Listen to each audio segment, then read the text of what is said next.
Some U.S. allies are highly alarmed by the framework the Trump administration is pushing to end the Ukraine war, and Europeans are bracing for the outcome of another round of high-level talks between the U.S. and Russia, multiple diplomatic sources told CNN.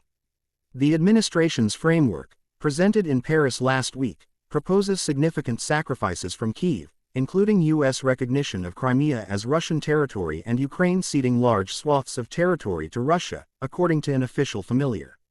Vice President J.D. Vance on Wednesday called to freeze the territorial lines at some level close to where they are today. Asked what concessions Russia was offering on Thursday, Trump replied, "Stopping the war," suggesting that not taking the whole country is a pretty big concession.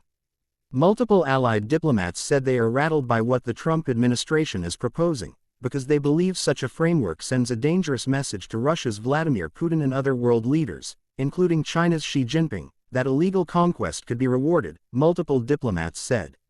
This is about the fundamental principles of international law. This is very much about our own existence and the weakening of any safeguards that my or other countries have for our own independence, an Eastern European diplomat told CNN. They and other sources spoke on background to discuss sensitive diplomatic matters.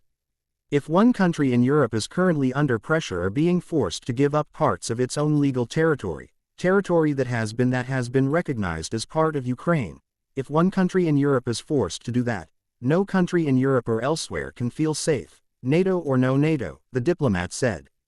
The proposal for a de facto U.S. recognition of Crimea as part of Russia would reverse years of U.S. policy affirming that, despite Russian occupation, Crimea is Ukrainian territory.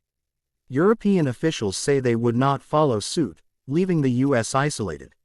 Asian allies too are growing concerned about an end-of-war agreement that would reward Russia after the deadly conflict. In private discussions with U.S. partners, Asian diplomats have clearly articulated their concerns about the global implications of a settlement that violates Ukraine's borders. China is watching. We have told the Trump administration that we are worried about the message they might take away from any end to the war that appears to award Russia for the bloodshed, said one Asian diplomat.